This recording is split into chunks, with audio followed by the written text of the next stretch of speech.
성경에는요, 천지를 창조하시는 하나님의 큰 일들, 그런 내용도 너무 단순하게 처리했어요. 하나님이 천지를 창조하시니라 그러면 한 말로 끝내버려요. 그리고 사람들이 늘상 기도하는 일이나 뭐 찬양하리나 그런 것도 분량면에서 보면 비슷해요. 예수님이 십자가에서 돌아가시며 이루신 그 사역은 인류의 구원의 대역사입니다. 그것을 강조하려고 그러면은 이 책을 반텀을 거기다 하려 해도 이 많지 않을 정도로 중요한 일인데도 불구하고 그냥 담담하게 나무에 달려 숨을 거두시니라 그러면서 끝이 납니다.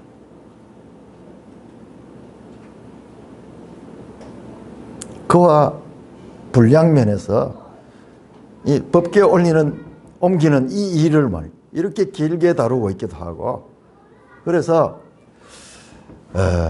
성경은요 그냥 담담하게 하나님의 말씀들을 나열하고 있습니다. 그래서 뭐가 중요한 말씀인지 뭐가 덜 중요한 말씀인지 구별이 되지 않아요. 아니, 법궤 옮기는 그 이야기를 무려 4장에 걸쳐서 그 이 분량을 할애하는 이 하나님, 그 하나님. 근데 오늘 이 17장에 있어서도 그 하나님께서 다윗에게 그 왕조를 약속하는 그 내용. 성경은 일단 많이 읽어야 됩니다. 부지런히 많이 읽고 나중에는 이 성경이 어떤 구조 속에서 이어지는가를 알아야지 그 성경의 바른 의미를 알 수가 있습니다. 오늘 우리가 읽었던 이 17장, 역대상 17장은 사무엘하 7장과 거의 같은 내용이에요. 거의 내용 같습니다. 그런데 부분적으로 조금 차이가 있어요. 그거를 말씀하려고 그러면은 아주 세밀하기 때문에 또 복잡해집니다. 일단은 오늘은 시간적으로도 그렇고 이 다윗 언약이 가지는 그 중요성, 여기 보니까 뭐 그저 그런 이야기잖아요. 그냥 다윗이 자기는 두로왕 히람이 궁전을 멋지게 지어놓는 거예요. 14장에 1절에 잠깐 나왔죠. 두로왕 히람이 그에게 왕궁을 건설해 주겠다고 그렇게 제안했죠. 아마 그 제안을 받아들이는 것 같아요. 그래서 왕궁이 다 지어졌어요. 자기가 왕궁에 있다 보니까는 하나님의 궤는 그냥 바깥에 천막 밑에 그냥 놓여 있는 거예요. 그러니까 난 미안한 마음이 생기고 송구스러운 마음이 생겨가지고 나는 이렇게 백향목궁에 거하는데 하나님의 궤가 저 노천에 저렇게 그냥 천막 아래 있는 걸 보고 너무 송구한 마음이 생겨가지고 야, 내가 이 궁전에 있는 보다도 더 좋은 집을 지어가지고 이 궤를 거기에 모셔야 되겠다 하는 그런 기특한 마음이죠. 그런 마음이 생기는 거예요. 그런데 그 밤에 하나님께서 선지자 나단에게 그런 생각하지 마라 그러면 너는 내가 거할 집을 건축하지 말라. 여러분 여기에 나오는 단어가요, 집이라는 단어, 그 다음에 왕조라는 단어, 그게요 전부 다 베이트가는 그냥 그 집이라는 뜻이 집. 그런데 하나님의 집 그러니까 하나님의 집은 성전이죠. 성전 또는 신전이라고 이야기도 하죠. 여기 전부 베이트라는 단어로 되어 있어요. 자, 그래서 이 내용이 나오고, 그런데 이 부분을 다윗 언약이라고 하는데 여러분 보세요. 거기 언약이란 말이 어디 나오는가? 아무 데도 없어요. 언약이라는 단어 자체가 나오지 않습니다. 그런데 하나님 약속하시는 게 10절에 보니까는 10절에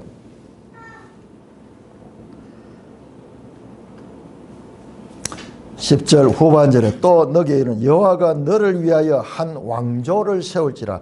하나님께서 다윗의 사실은 원어로는 집을 세울 거다 그렇게 돼. 집. 그런데 요 집이라는 단어를 내용상으로 의역해 보면 소위 다윗 왕조, 다윗의 후손들로 이어지는 그 다윗 왕조, 그게 이스라엘 나라잖아요. 나중에는 나라가 갈라져 가지고 이것이 쪼그라들어 가지고 유다, 남유다죠. 남유다가 다윗의 왕조입니다. 북왕조는 여로보암이 거기서 떨쳐나가지고 그냥 하나님 말씀과는 관계없이 인간들이 세운 나라입니다. 그래서 북왕조는 몇 번 왕조가 바뀝니다. 죽이고 죽고 하면서 계속 바뀌는데 남왕조는 그 20몇 명의 그 왕들이 다 다윗, 유다 지파 다윗 가문의 다윗의 후손들이 그 왕으로 있는 내용입니다. 그래서 누가 여호와가 하나님이 너에게 왕조를 세워주겠다. 다윗 가문의 한 왕조를 세워주겠다 하는 그 약속입니다. 그래서 이것을 다윗 언약이라고 그렇게 이 신학자들이 붙이는데 이 본문에는 안 나오지만요. 이 본문을 보좌해주는 다른 성경에서 명확하게 이것을 다윗 언약이라고 말합니다. 우리 한번 찾아볼까요? 시편 89편. 시편 89편. 시편 89편 3절 4절. 3절 4절. 그래서 이 본문을 그냥 보기보다도 야 다윗 언약이라고 딱 이제 이해하게 되면은 이 본문은 딱 정리가 되는 거예요. 이게 다윗 언약을 다룬 부분이구나. 그러면 우리가 성경을 이해하는데 쭉 다른 것들하고 연결해 가지고 하나님 뜻을 명확하게 볼 수 있어요. 그냥 막 스토리 이어지는 거로만 보면은 뭐가 중요한지 아닌지도 알 수 없는데 보세요. 이 말씀은 얼마나 중요하게 다른데 시편 89편 3절 4절 우리 같이 한번 읽읍시다. 시작. 주께서 이르시되 나는 내가 택한 자와 언약을 맺으며 내 종 다윗에게 맹세하기를 내가 네 자손을 영원히 견고히 하며 네 왕위를 대대에 세우리라 하셨나이다. 야, 그래서 내가 택한 자 다윗이거든요. 다윗 언약을 맺었다. 그리고 내 종 다윗에게 맹세하다. 언약과 맹세는 어떤 관계냐 하면 언약을 지키겠다고 다짐하는 게 맹세예요. 그러니까 언약과 맹세는 같은 의미가 그 속에 들어있어요. 그래서 다윗 언약이다. 그 내용이 뭐냐? 네 자손을, 다윗의 자손을 영원히 견고하게 해서 네 왕위를 대대 세우리라. 이 왕조가 대대로 이어지도록 그렇게 하시겠다는 하나님의 약속이 다윗 언약이에요. 이 언약은 하나님이 하시는 거예요. 자, 29절도 보세요. 시편 89편 29절. 시편 89편 29절 같이 읽습니다. 시작. 또 그의 후손을 영구하게 하여 그의 왕위를 하늘의 날과 같게 하리로다. 다윗의 후손 이거요. 원어로 보면 씨예요. 씨. 짜락한 거. 다윗의 씨를 영구하게 한다는 거예요. 그리고 그의 왕위를 하늘의 날과 같게 하라. 이 말은 뭐예요? 영원하다는 거예요. 하늘이 있는 같이 영원하게 하겠다. 그런데 우리가 이 말씀이 좀 과장법이 섞인 말씀 같아요. 왜냐 그러면은 그 다윗 후손으로 이어지는 다윗 왕조가 오래 가긴 오래 갔어요. 한 400년 넘게 갔으니까는 그 당시에 보통 나라들의 왕조가 뭐 100년도 못 가는 나라들이 수두한데 거의 400년이나 왕조가 이어졌기 때문에 조금 설득력은 있지만은 그렇지만 우리가 알다시피 다윗 왕조도 그 시드기야 왕을 마지막으로 바벨론에서 망하잖아요. 그것이 끝이 났잖아요. 다윗 왕조가 끝이잖아요. 근데 여러분들 끝이 아니에요. 끝나도 끝이 아니에요. 그게 열왕기 25장 마지막 절에 나오는 거예요. 다윗 왕조 가운데 여호야긴이라는 왕이 있었는데 이건 왕이 되자마자 바벨론을 포로로 잡혀간 인질로 갔네. 인질로.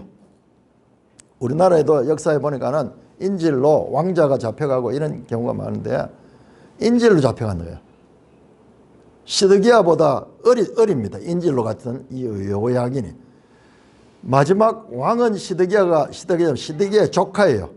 여호야긴의 삼촌이 시드기야예요. 야는 일찍이 포로로 잡혀가서 그래서 왕궁에서 다시는 감옥에 갇혀져 있어요. 감옥에 갇혀 있는 거예요. 그런데 열왕기 시드기야 시대의 바벨론에서 예루살렘이 멸망하는 내용이 나오고 그 다음에 갑자기 여호야긴 이야기가 딱 나와. 느부갓네살의 그 후손 에월무로닥이라는 왕이 바벨론의 왕이 된 거예요. 느부갓네살도 죽고 이제 그 아들이 왕이 됐는데 그가 그를 여호야긴을 감옥에서 풀어줬다. 뿐만 아니라 제수의 의복을 벗기고 왕들이 입는 의복을 입히고 새 옷을 입히고 그 다음에 왕이 먹는 식탁에 여호야긴이 함께 식사를 하고 왕이 받는 그와 같은 이 나라로부터 주는 그것을 받고 살았다 하는 이야기가 뜬금없이 그 이야기가 탁 나와요. 다윗 왕조가 끝난 줄 알았는데 그 포로로 가 있던 그 여호야긴이 석방되고 다시 왕 같은 대접을 받는 그 장면이 나면서 끝이 나는 거예요. 이게 도대체 무슨 이야기지? 이게 도대체 무슨 이야기죠? 여러분, 이 성경이 하나님 뜻을 전하는 게요. 설명이 없어. 단지 한 장면만.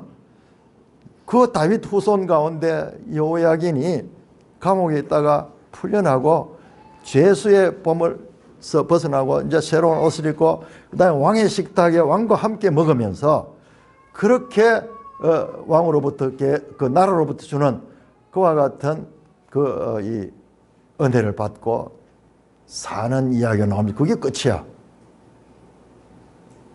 끝나도 끝난 게 아니라는 암시가 그 속에 있습니다. 이사야 55장 3절은 이렇게 말합니다. 너희는 귀를 기울이고 내게 나와 들으라. 그러면 너희 영혼이 살리라. 내가 너희를 위하여 영원한 언약을 맺으니 곧 다윗에게 허락한 확실한 은혜다. 이 다윗 언약을 영원한 언약이라고 하고 이것은 확실한 은혜의 말씀이라고 말씀하고 있습니다. 도대체 다윗이 무슨 그렇게 중요한 의미가 있는지 이렇게 성경 여기저기에서 지금 제가요 말씀 안 드리지만 여러 군데 나옵니다. 여러 군데서 이 다윗 언약 이 내용이 이게 다윗이 가진 하나님의 영원한 언약이다. 다시 한번 역대기를 돌이켜 봅시다. 자, 9장까지가 족보였고 10장에 이제 사울이 죽는 내용이 나오죠. 그 다음에 11장, 12장은 다윗이 이제 왕이 되는 내용입니다. 여러분 11장 4절에서 9절 다윗이 왕이 되는 기사의 제일 앞부분에 11장 4절 9절에 뭐가 나오느냐? 예루살렘을 정복하는 이야기 나와요. 그때까지 예루살렘은 가나안 원주민 여부수족이 살고 있었어요. 그런데 다윗이 왕이 되어서 그 예루살렘을 정복하는 내용이 제일 먼저 나옵니다. 이 순서 배치가 그냥 뭐 그런가 싶은데 나중에 위에서 이렇게 내려다보면 아주 중요한 의미를 가지고 있어요. 그래서 이 예루살렘을 정복하는 내용이 나오고 그 다음에 다윗을 도왔던 군사들 명단이 쫙 나옵니다. 그 다음에 이제 13장에는 언약궤를 이제 엘리 제사장 시대에 빼앗겼던 언약궤를 다시 찾아오는 이야기. 제일 먼저 하는 일이 예루살렘을 수도로 전하고 그 다음에 언약궤를 이 기랏 여아림에서 다시 그 예루살렘으로 정복한 그 예루살렘 땅에다가 그 언약궤를 옮기는 이야기가 13장이에요. 그런데 옮기다가 수레에 실어가 옮기다가 수레가 막 흔들리니까는 그 언약궤가 떨어지려고 그랬어. 그래서 우사가 그거를 잡았다가 죽어서 그 옮기는 작업이 멈추게 되죠. 베레스 우사 사건이 나죠. 자, 그렇게 하다가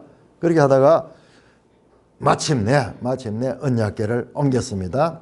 그 15장에 그 언약궤를 중간에 옮기다가 실패한 이유가, 베레스 우사된 이유가 뭐냐? 하나님 말씀의 방법대로 옮기지 않고 그냥 수레에 편리한 대로 했다가 그런 일을 당했다는 것을 명확하게 알고 이제 레위 사람을 세워가지고 그 언약궤를 어깨에 메고 그핫 자손이 어깨에 메고 옮기면서 이제 순적하게 예루살렘으로 옮기게 되고, 16장 아까 우리 교독했던 그 내용은 다윗이 그것을 기뻐하고 기념하며 그 레위의 아삽과 그리고 헤만과 에단 이런 사람들을 이제 찬송하게 하고 그들을 통해서 그렇게 그 언약궤를 맞아들이는 것을 기뻐하면서 감사하는, 그러면서 그 하나님을 이 창조주 하나님, 우주 만물의 하나님으로 노래하는 내용이 그 16장의 그 시들이었습니다. 여러분, 우리 시편 132편을 한번 찾아봐요. 시편 132편. 그때의 심정을 다루고 있는 시가 있습니다. 다윗이 이 언약궤를 옮길 때의 그 심정, 본문에는 그런 심정이 별로 안 나오는데 이 시편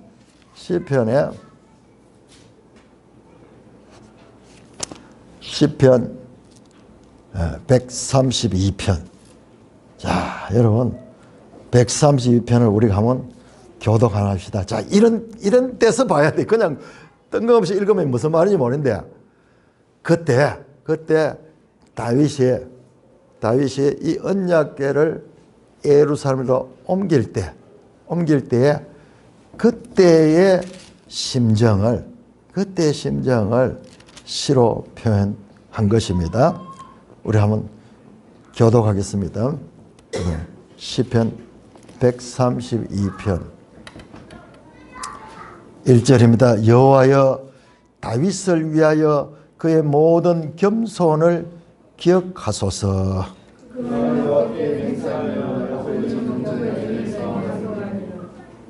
내가 내 장막집에 들어가지 아니하며 내 침상에 오르지 아니하고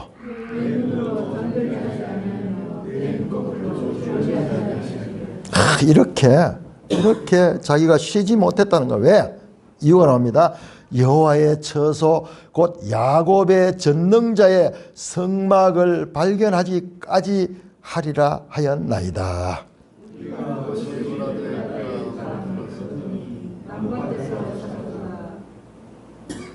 그 법궤를 엘리 제사장 때 빼앗겨가지고 지금 막 그 법궤가 그냥 방치되고 있었어요. 17절, 우리가 그의 계신 곳으로 들어가서 그의 발등상 앞에서 엎드려 예배하리로다.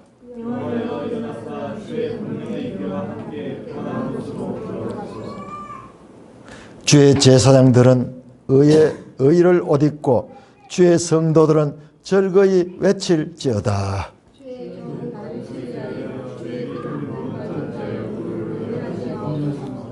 여호와께서 다윗에게 성실히 맹세하셨으니 변하지 아니하실지로다. 이러시기를 네 몸의 소생을 내 왕위에 둘지라.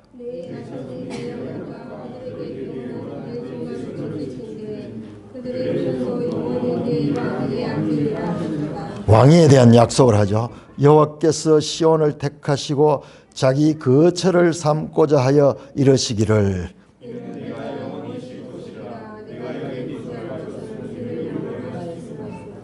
내가 이 성의 식료품을 풍족히 복을 주고 떡으로 그 만민을 만족하게 하리로다.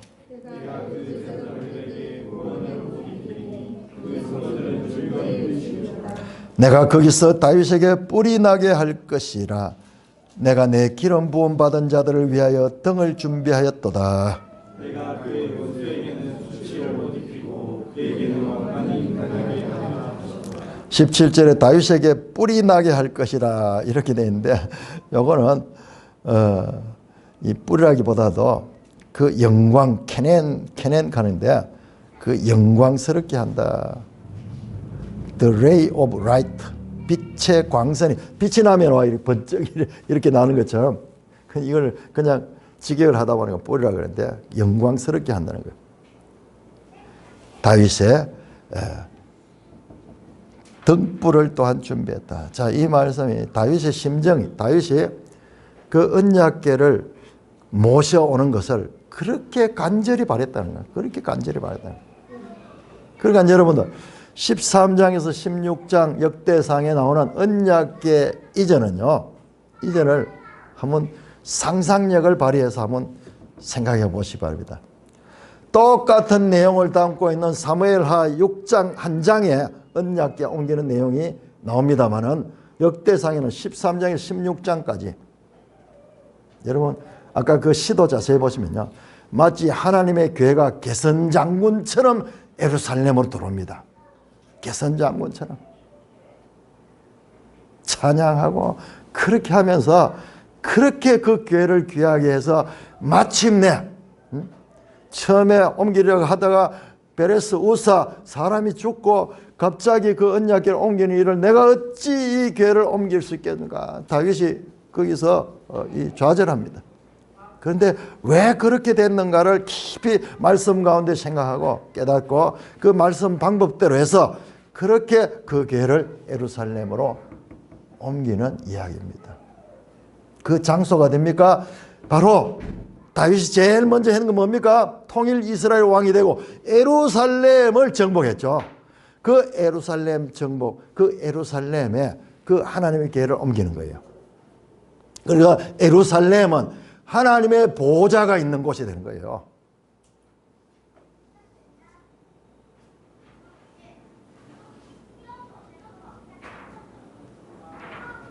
다윗이 왕이 되면서 그 언약궤 하나님의 임재를 상징하는 언약궤가 예루살렘에 그 옮겨지는 이것은 다윗이요. 자기가 통일 이스라엘 왕이지만은 진정한 이스라엘 왕은 하나님이라는 것을 암시하는 행동들인 겁니다. 하나님이 계시는 곳에서 나는 하나님의 대리 통치자, 하나님의 분봉왕, 하나님이 종주왕이시고 나는 그 하나님의 법을 따라 통치하는 이스라엘 왕이다. 이스라엘 왕은 진정한 왕은 하나님이시다. 그것을 온몸으로 보여주는 거예요. 이 언약궤 옮기는 사건이 하나님이 이스라엘의 왕이시다. 아까 그 시편에도 그 나오는데 여호와가 통치자다. 우리 아까 낭독했던 것도 다시 한번 16장 한번 봅시다. 16장.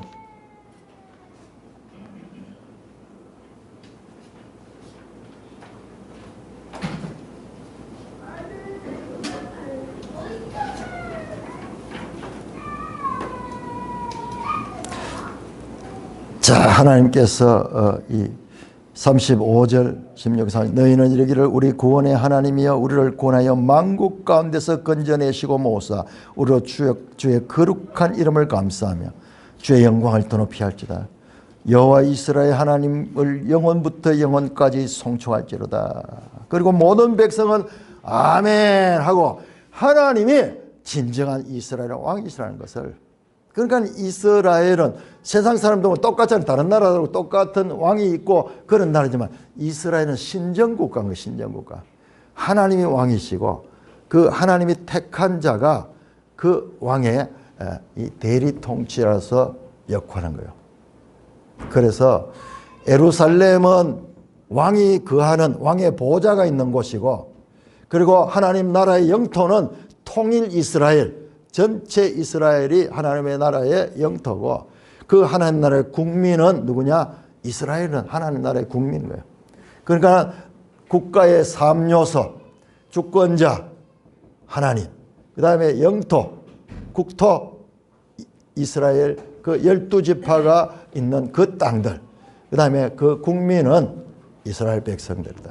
이로써 이스라엘은 신정국가, 하나님이 다스리는 나라는 것을 지금 나타내는 거야. 다윗이 지금 그 일을 하고 있는 거예요. 우리가 볼 때는 그냥 법계 옮기는 이야기지만 그 시편이라든지 다른 모든 성경을 조합해서 보면 이 다윗은 하나님의 보좌, 인간 왕으로서 통일 이스라엘의 왕이 되었지만 자기가 진정한 왕이 아니라 하나님의 그 통치가 있는 그 나라를 지금 세우고 있는 것입니다. 그러니까요, 17장에서 하나님께서 다윗 언약을 통해 가지고 다윗의 왕위를 내가 영원히 보장하고 영원히 세우겠다고 말씀하고요. 18장에서 20장은 이제 이 하나님의 인정을 받고 하나님 마음에 합한 다윗이 하는 일마다 주변의 모든 나라들 다 정복하고 정복하는 그와 같은 장면을 보여주는 것입니다. 자, 17장 11절 한번 봐요. 17장 11절. 하나님께서 다윗에게 말씀합니다. 원래 시작은 다윗이 하나님의 집, 즉 하나님의 성전을 세우려고 그랬는데 하나님께서는 네가 그 일을 할 수 없다. 할 수 없다. 오히려 내가 너의 집을 세우겠다. 내가 너의 집을 세우겠다. 그 원어로 보면요. 10절에 여호와가 너를 위하여 한 왕조를 세운데 원어는요. 내가 너를 위하여 한 집을 세우겠다 말이에요. 집. 그 집이 뭐냐? 그 집이 뭐냐? 11절 합니다. 네 생명의 연한이 차서 네가 조상들에게 돌아가면 다윗이 또 늙어 죽게 되겠죠. 이제 너가 이 세상을 떠나게 되면은 내가 하나님이 너의 뒤에 네 씨 후손을 가르치죠. 너 후손 곧 네 아들 중 하나를 세우고 그 나라를 견고하겠다. 다윗이 죽은 후에도 다윗의 씨를 통하여 하나님이 그 나라를 견고하게 세우시고 이 약속은 14절에 내가 영원히 그를 내 집과 내 나라에 세우리니 그의 왕위가 영원히 견고하리라. 여러분 좀 이상 안 합니까? 하나님이 영원히 그를 어디에? 나의 집과 나의 나라에 세운다는 거예요. 하나님의 집과 하나님 나라의 왕으로 세운다는 거예요. 그래서 그가 다스리는 그 왕위는 영원히 견고한 흔들리지 아니하는 그 왕인 거예요. 이 이스라엘이 아니에요. 이스라엘이 아니고 하나님 나라예요. 하나님 나라. 자, 여러분 거기 나오는 본문을 자세히 한번 봐야 돼요. 11절 한번 11절. 원래 이 내용은 사무엘 하 7장 그게 다윗 언약으로 유명하거든요. 거의 같은 내용이에요. 근데 약간 차이가 나는 게 자, 11절에 나오면은 내가 네 뒤에 너의 씨 단수로 되어 있거든요. 너의 씨인데 그 너의 씨에 관한 곧 네 아들 중 하나 요게 사무엘 하 7장에는 없어요. 요게 그러니까 네 씨가 단수가 아니고 복수예요. 아들 여러 명 중에서 하나예요. 그걸 세우고 그 나라를 견고하게 한다. 그 나라는 누굽니까? 아들 중 하나가 세우는 나라입니다. 아들 중 하나가 세우는 나라. 12절 그는 그 아들 중 하나를 가리킵니다. 그는 나를 위하여 집을 건축할 것이요 나는 그의 왕위를 영원히 견고하리라. 하나님께서 그 아들 중 하나 그 왕위를 영원히 견고하게 하고 13절에 나는 그의 아버지가 되고 그는 나의 아들이 된다. 다윗의 후손 중에 하나가 하나님의 아들이 돼. 하나님의 아들이 되고 그리고 하나님은 그의 아버지가 되고 그런데 13절에 나의 인자를 그에게서는 빼앗지 아니하기를 내가 네 전에 있던 자에게 빼앗음 같이 하냐. 네 전에 있던 자가 누구냐? 사울 왕입니다. 사울 왕. 사울 왕은 왕이 됐지만은 하나님이 택하여서 왕이 됐지만은 그가 하나님의 말씀을 불순종함으로 말미암아 그 왕에서 왕위를 자손들이 이어가지 못했잖아요. 사울의 죽음으로써 그 왕위가 끊어져 버렸어요. 아들에게 한 2년 정도 갔습니다. 2년 정도, 사무엘 하에 보면 한 2년 정도 갔지만은 그 나라가 끊어졌어요. 그거와 같이, 사울과 같지 않겠다는 거예요. 그리고 그러면 어떻게 하느냐? 네 후손에게는 14절에 영원히 그를 내 집과 내 나라에 세우며 그의 왕위가 영원히 견고하리라는 거예요. 사울과 다릅니다. 사울과는 달리 여호와께서 그 나라를 세우고 그 여호와께서 그의 왕위가 영원한 나라를 14절 보세요. 내가 하나님이 주권적으로 영원히 그를 어디에? 나의 집에, 하나님 나라에, 내 나라 위에 세우는 그 나라를 말하는데, 여러분 우리가 복음서를 보면 예수님께서 처음에 나와서 하나님 나라가 가까웠다 하는 그 메시지가요, 이와 연결되는 거예요. 하나님 나라의 왕위를 가진 자가 오시는 거예요. 그러므로 다윗의 아들은 다윗의 혈통을 통해서 오지만은 그러나 동시에 그는 하나님의 아들이에요. 예수 그리스도는 이 두 가지 다윗의 후손이면서 동시에 하나님의 아들로서 등장합니다. 자, 로마서 1장 우리 한번 찾아보세요. 자, 이렇게 보면은 그냥 평범하게 보이던 말씀도, 이야, 이 다윗의 이 후손에 대해 가지고 사도 바울만큼 명확하게 이 두 가지의 이와 같은 인성과 신성을 정리한 사람이 어디 있겠어요? 자, 로마서 1장 3절 4절 3절 4절 우리 한 목소리 읽겠습니다. 시작. 그의 아들에 관하여 말하면 육신으로는 다윗의 혈통에게서 났었고 성결의 영으로는 죽은 자 가운데 부활하사 능력으로 하나님의 아들로 선포되셨으니 곧 우리 주 예수 그리스도다.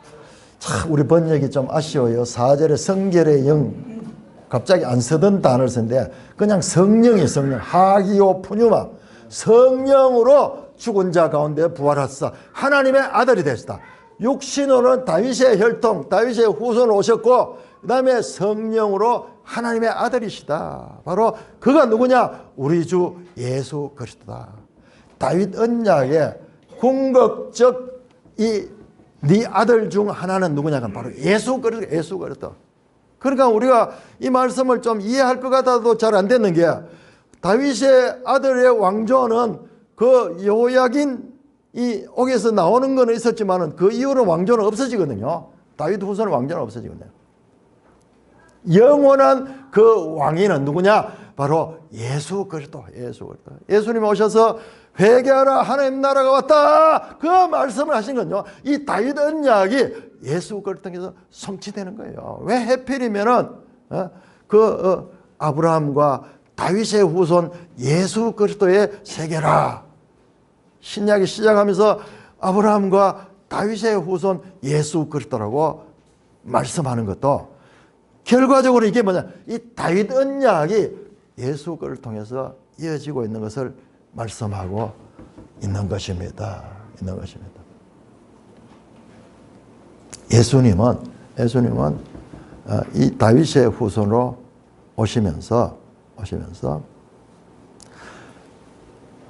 하나님의 법을 다 지키고 뿐만 아니라 그 백성들의 죄도 자신이 다 담당하셨어요.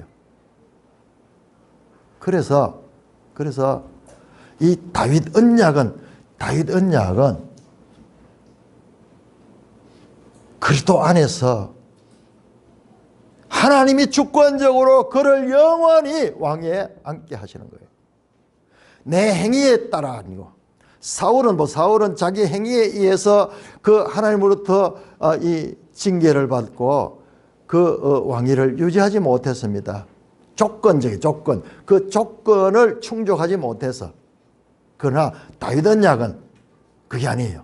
사람의 행위에 있지 않고 하나님이 주권적, 무조건적 하나님의 은혜에 의하여 다윗 언약은 이루어지는 것입니다. 이게 예수 그리스도 안에서 이루어지는 구원의 복음이 바로 이 내용이에요. 이 내용. 누구든지 믿는 자마다 구원을 얻을 수 있는 그 길이 다윗 언약을 통하여 예수 그리스도 안에서 성취가 된 것입니다.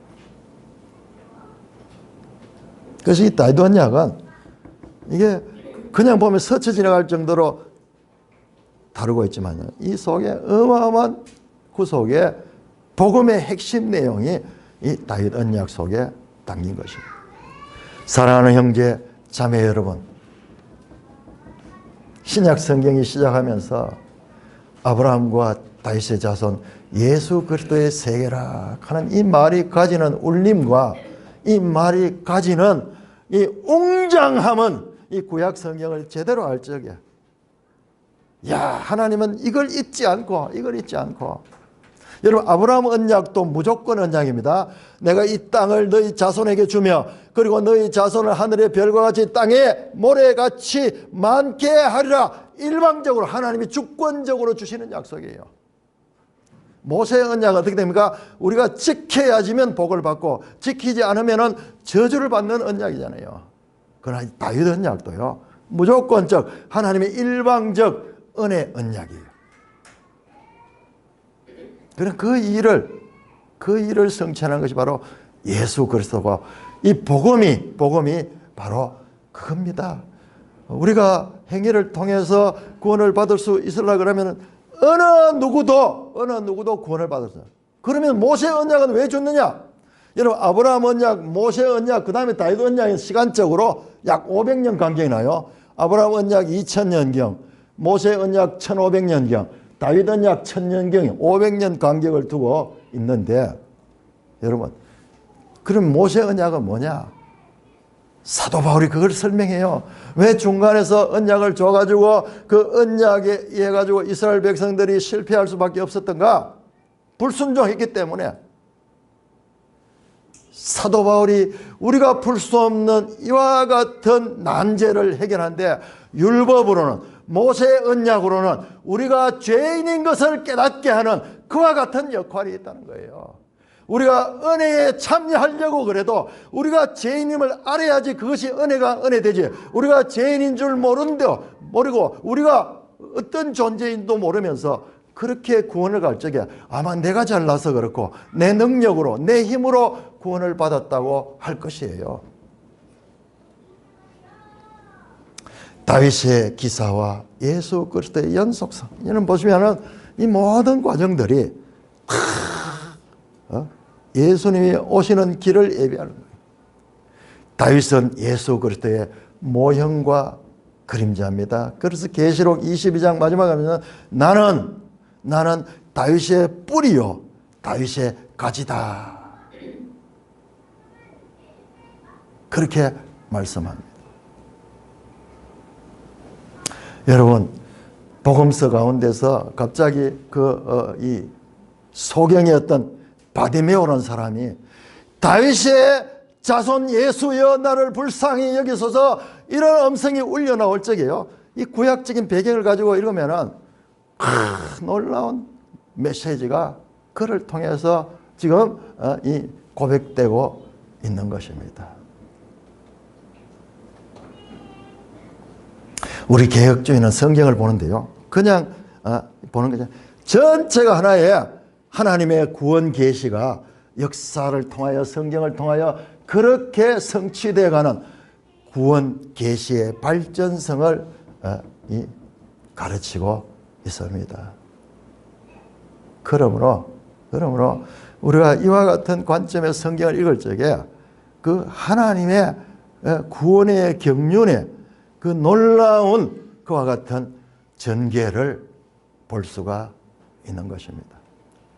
이 세상은 모든 것이 조건과 우리의 행위적인 그와 같은 것을 바탕으로 이루어집니다. 이것이 세상 질서예요. 그러나 무조건적 하나님의 은혜에 참여하기 위해서는요, 우리의 이 본성이 허락하지 않아요. 왜냐 그러면 모든 것이 다 조건을 맞출 적에 우리가 보상이 온다는 걸 알기 때문에. 그래서 하나님께서는 믿음을 통해서 하나님의 무조건적인 은혜를 우리가 믿고 구원에 갈 수 있도록 그렇게 길을 열어주셨습니다. 그런데요, 이 내 의가 있는 사람은 이게 용납이 안 돼요. 용납이 안 돼요. 그게 뭐냐? 우리가 죄인이고 나는 부족하고 나는 연약하다는 명확한 고백이 없으면요, 이게 용납이 안 돼요.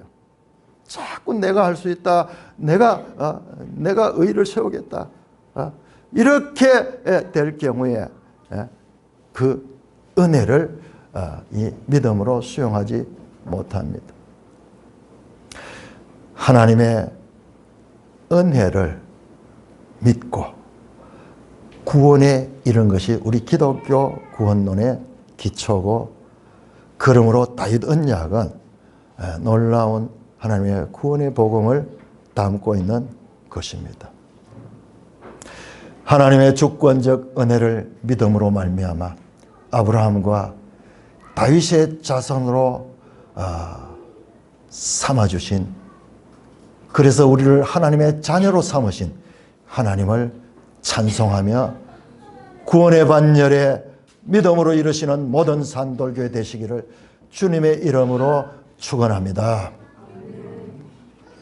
오 하나님 아버지, 은혜를 감사합니다. 사람으로 할 수 없는 것을 하나님을 하시나니 참으로 믿음으로 구원에 이를 수 있는 놀라운 은혜의 길을 우리에게 제시해 주시고 우리에게 믿음을 주셔서 여기까지 올 수 있도록 은혜를 베풀어 주신 것 감사를 드립니다. 주의 성령이 늘 우리와 함께 하시며 우리가 이 땅을 살아가면서 다윗이 추구했던 것처럼 하나님의 말씀을 바르게 깨닫고 추구하며 시행착오를 거쳤으라도 우리가 점점 개선되고 하나님 뜻에 밝아져서 하나님의 뜻을 이루는 그와 같은 자들 되게 하여 주시옵소서. 다윗이라는 한 모델을 통해서 역사하시는 그 하나님이 우리의 삶에 동일하게 역사하시는 하나님인 것을 믿게 하시며 우리의 삶 가운데서도 이와 같은 간증과 이와 같은 체험을 성취케 하여 주시옵소서. 우리 주 예수 그리스도의 이름으로 감사하며 기도드리옵나이다. 아멘.